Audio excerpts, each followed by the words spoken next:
Welcome to week 9 of the Active Body and Mind program.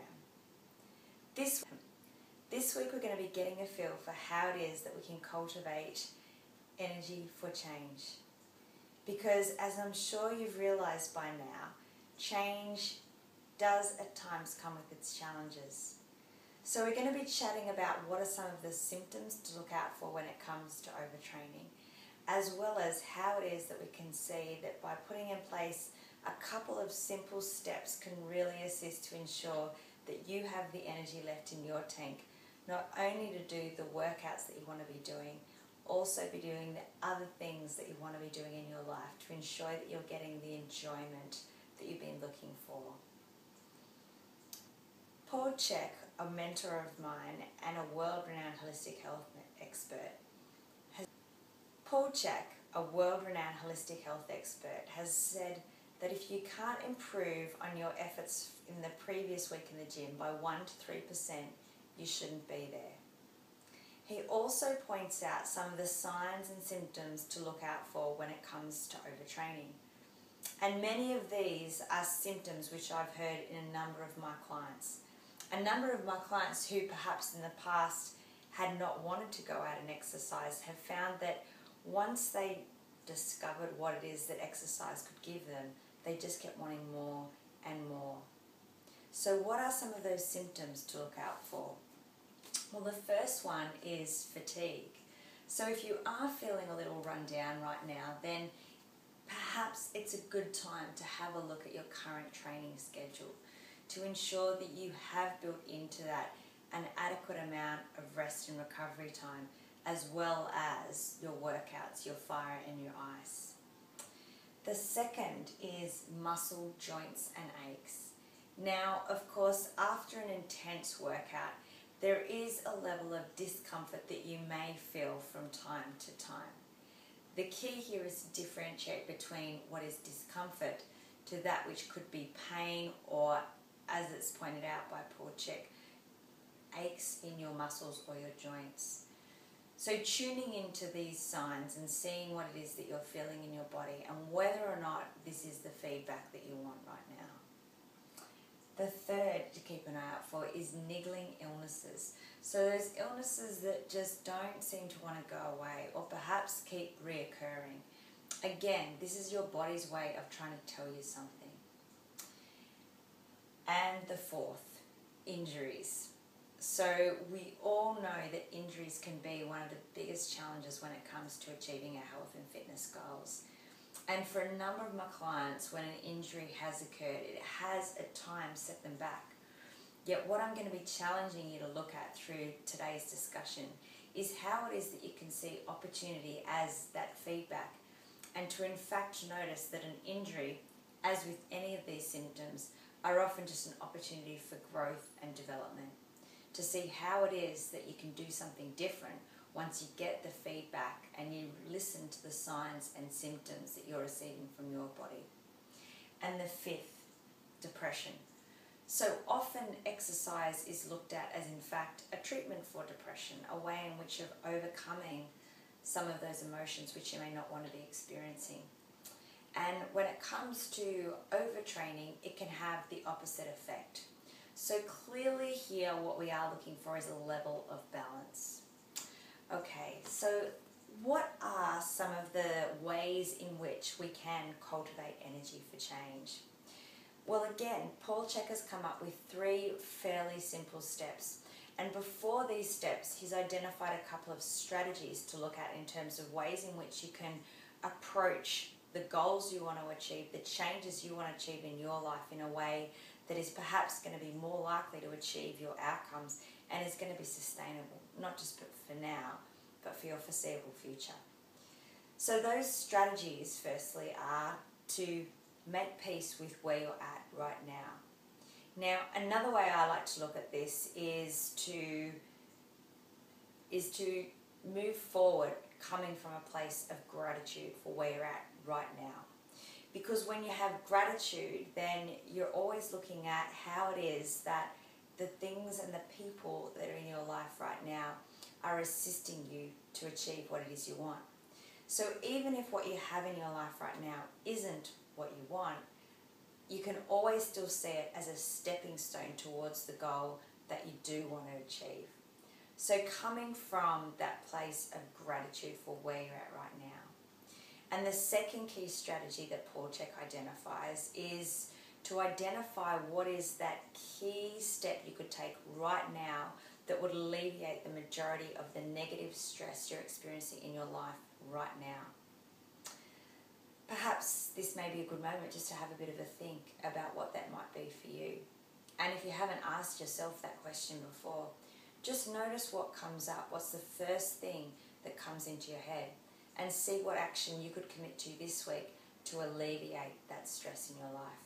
Because as we've talked about a number of times, the stress that compounds within us is one of the biggest barriers to achieving our goals. And the third strategy, which I've added in, is to believe that change is possible for you.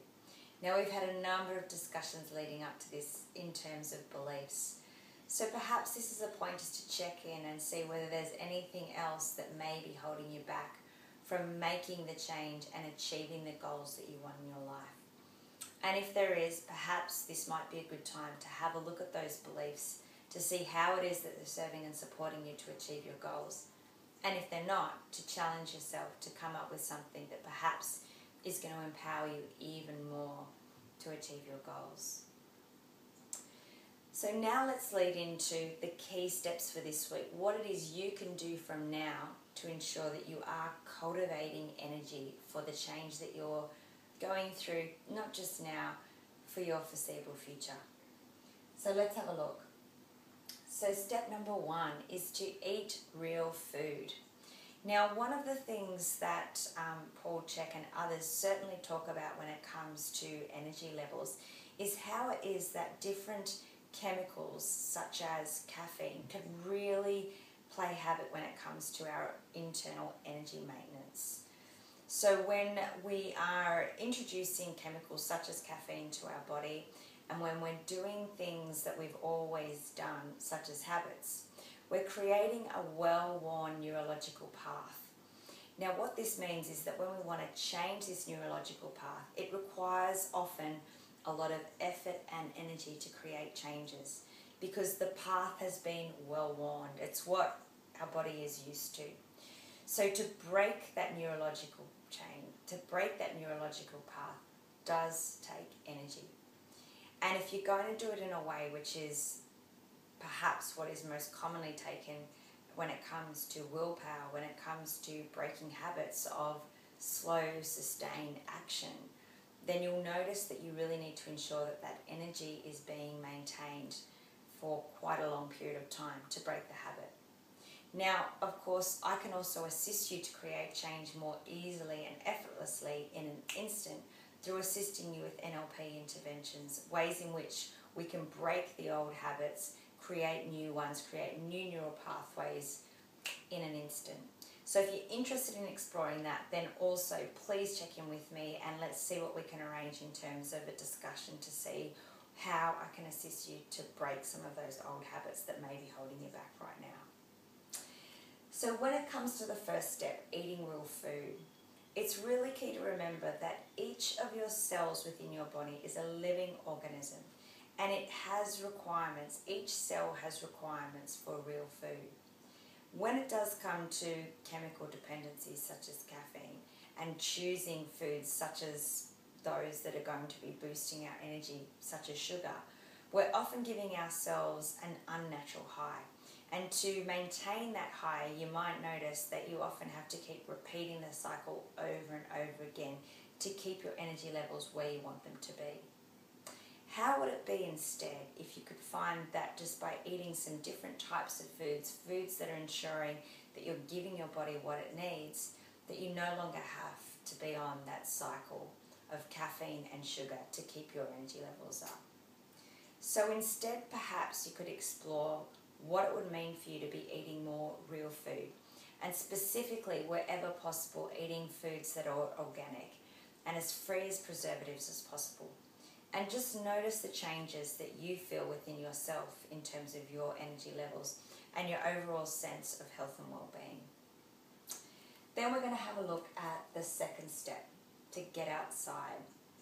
Now, often perhaps people who are living in towns, and perhaps to a certain extent even Groote Eylandt, people may be spending quite a lot of time indoors, and certainly that's the case right now during the wet season. So when you are spending such an amount of time inside, you are limiting the exposure that you're getting to fresh air. And what this can also have the effect of is lowering your energy levels again. Instead, when you're able to ensure that you're getting outside, you're exercising, you're breathing in the oxygen, you're out with the animals, with the plants, what you're going to notice is it's really going to assist to boost your energy levels. By being inside, not only do we expose ourselves to external stressors such as light stimulation, such as the chemicals that come through air conditioners, we're also limiting our exposure to the natural environment. So a simple strategy of ensuring that when you are doing your intense cardio or your low intense activity, get outside and exercise and ensure that you're really maximising your opportunity to take in the oxygen, to ensure that your body is getting what it needs in terms of the energy to do what it is you want to do on a day-to-day basis. The third and the final is to ensure that you are getting adequate sleep. Now, Paul Chek is a strong advocate of 8 hours of sleep a day, ideally working in with your body's natural rhythm, which is to be in bed by 10 p.m. and to wake with the sun around 6 a.m. So for most of us, that will be an adequate amount of sleep to ensure that we have the energy that we need for change. In saying that, if you are a shift worker or if you have young children and your sleep is often interrupted, then you may find the need to also add on to that and have naps throughout the day. And if you do, that's completely fine. It's been shown that between 10 to 20 minutes of naps is often all it takes to really give you that energy boost that you need. So there you have it. Those are 3 simple steps that you can put in place to cultivate energy for change this week. So why not have a go and see what it does in terms of assisting you to ensure you have the energy you need on a day-to-day basis, not just at the beginning, not just at the end, but ensuring you have that sustained energy throughout your day. So have fun with the steps this week, eat some real food, get outside and sleep more. Pretty straightforward, isn't it? Enjoy, and I'd love to hear how you're going, so feel free to share on Facebook. Bye for now.